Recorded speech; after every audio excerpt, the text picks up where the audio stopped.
மணிமேகலை 30 காதைகளில் 11வது காதையாக சொல்லப்படுவது பாத்திரம் பெற்ற காதை. மணிப்பல்லவத்தீவில் மணிமேகலா தெய்வம் மணிமேகலை விட்டு சென்ற பின்னர் அவ்வத்தீவிலே அவள் சுற்றித் திரிகின்றாள். வெள்ளை நிறமான மணல் குன்றம், பூக்கள் விரிந்திருக்கும் பெரிய சோலைகள், குளிர்ந்த தன்மை கொண்ட நீர்நிலைகள் என பல்வேறு இடங்களைக் கண்டு மகிழ்கின்றாள். சற்றே இளைப்பாறிய பின்பு தீவத்திலகை என்னும் பெண் அங்கே தோன்றுகின்றாள். கப்பல் கவிழ்ந்து தப்பி வந்தவள் போல் தோன்றுகின்றாயே பெண்ணே, நீ யார் என்ற தீவத்திலகை மணிமேகலையை பார்த்து கேட்கின்றாள். தீவத்திலகை மணிமேகலை யார் என்று கேட்டதும், மணிமேகலை, எந்த பிறவியை பற்றி நீ கேட்கின்றாய்? எனக்கு தெரியவில்லை. கடந்த பிறப்பில் நான் ராகுலனின் மனைவி. அப்போது என் பெயர் லக்குமி. இந்த பிறப்பில் ஆடல் மகள் மாதவியின் மகள். இப்போது என் பெயர் மணிமேகலை. என் பெயர் கொண்ட மணிமேகலா தெய்வம் என்னை இங்கு கொண்டு வந்து சேர்த்தது. இந்த பீடகியை தொழுது என் பழம் பிறப்பை உணர்ந்தேன். இப்படித்தான் நான் இங்கு வந்தேன். பூங்கொடி போன்றவளே, நீ யார் என்று மணிமேகலை தீவத்திலகிடம் கேட்கின்றாய்.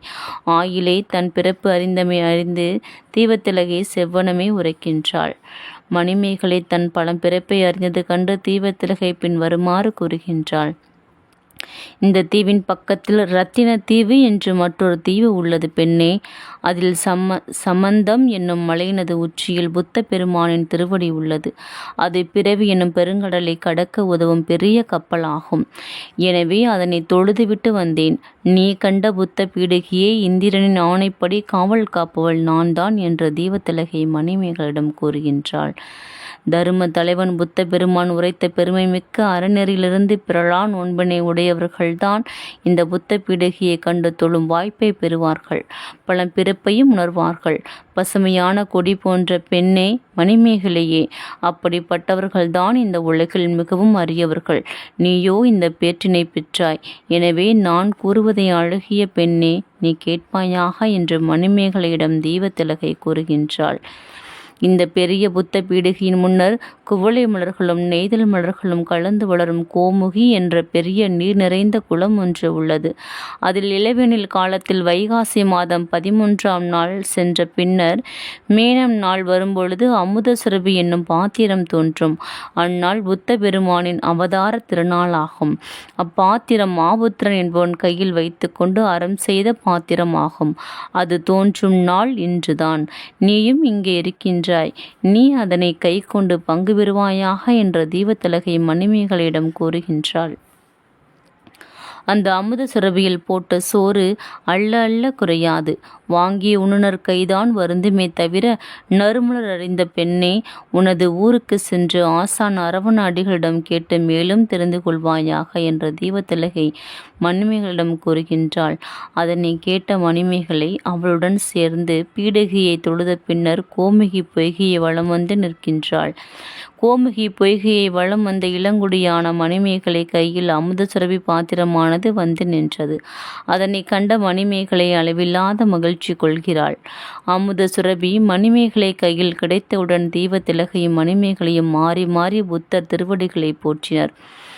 காமத்தை வென்ற வீரனே, தீநெறி என்னும் பெரிய பகையை களைபவனே, அறத்தை பிறருக்கு உதவும்படி செய்பவனே, மேலுலக இன்பத்தை விரும்பாதவனே, பிறர் நலத்தின் மீது மட்டுமே எண்ணத்தை செலுத்துபவனே, பிறருக்கு ஞானம் செய்யும் கண்களை கொண்டவனே, தீய சொற்களுக்கு அடைந்த செவியனே, சொற்களுக்கு தன் காதுகளை அடைத்த செவியனே, உண்மை மட்டுமே பேசும் நாவினை கொண்டவனே, பாவம் செய்து நரகம் செல்லும் தீயவர்களுக்குரிய துன்பத்தை கெடுப்பவனே, கொடியவர்களின் துன்பத்தை கூட போக்குபவனே, இப்படிப்பட்ட தூய திருவடிகளை கொண்ட தலைவனே, உன்னை வணங்குதல் மட்டுமே செய்ய முடியும்.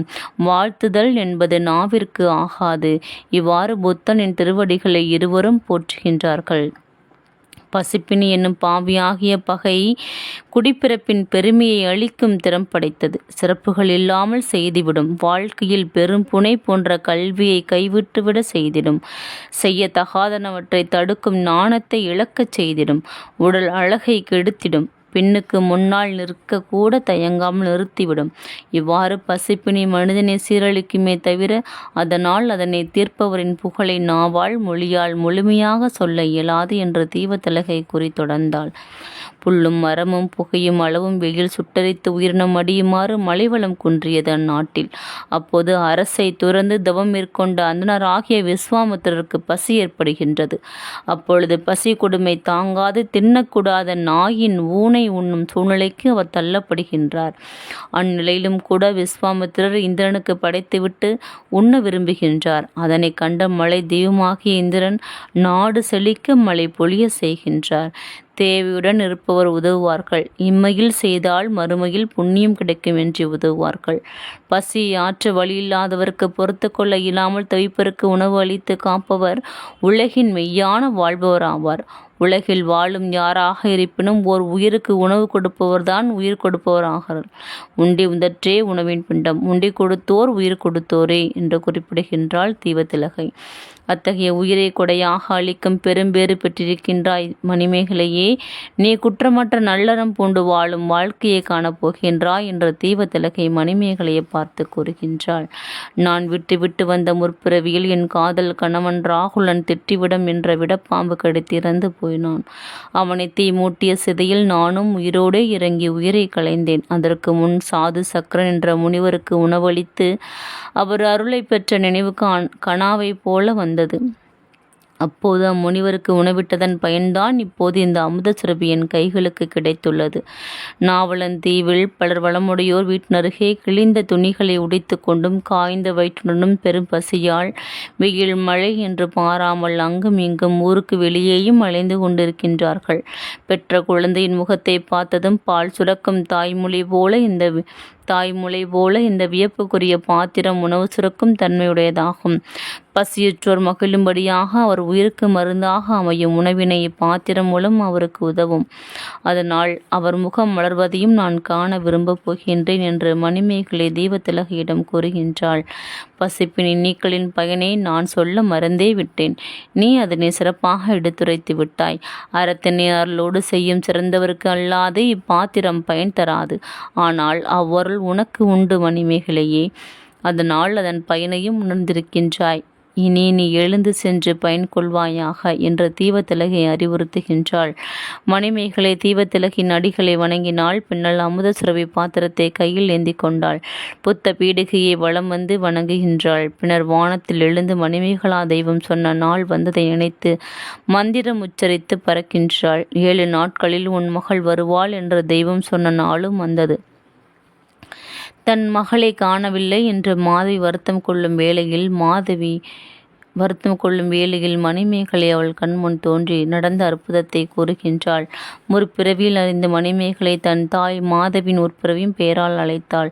ரவிவன்மன் மகளே, குதிரைப்படை கொண்ட அரசன் துச்சை என்பவன் மனைவியே, அமுதபதி என்னும் தாய் வயிற்றில் பிறந்தவளே, அமுதபதி பெற்ற இரட்டை குழந்தைகள் தாரை வீரை என்பவர்களில் மூத்தவள் தாரையாக விளங்கியவளே, உன் அடிகளை தொழுகிறேன், மானிட வாழ்க்கை சிறக்கட்டும் என வாழ்த்துகின்றாள். மணிமேகலை தன் தாய் மாதவியிடம் தீவினை அறுக்கும் செய்தவத்தை அரவணடிகளிடம் பெற வேண்டும். நாம் கூறியவை உம் பழம்பிறப்பு ஆகும். என் கையில் இருப்பது ஆபுத்திரன் கையில் இருக்கும் அச்சய பாத்திரமாகும். இந்த அச்சய பாத்திரத்தின் மூலம் ஏழை எளியோருக்கு உணவு கொடுக்க வேண்டும் என்கின்ற பணிகளை செய்வதற்காகவே இப்பூமியில் நான் பிறந்து வந்தேன். எழுக, நாம் அரவணடிகளிடம் செல்வோம் என்று செல்கின்றார்கள். நன்றி, வணக்கம். மணிமேகலை 30 காதைகளில்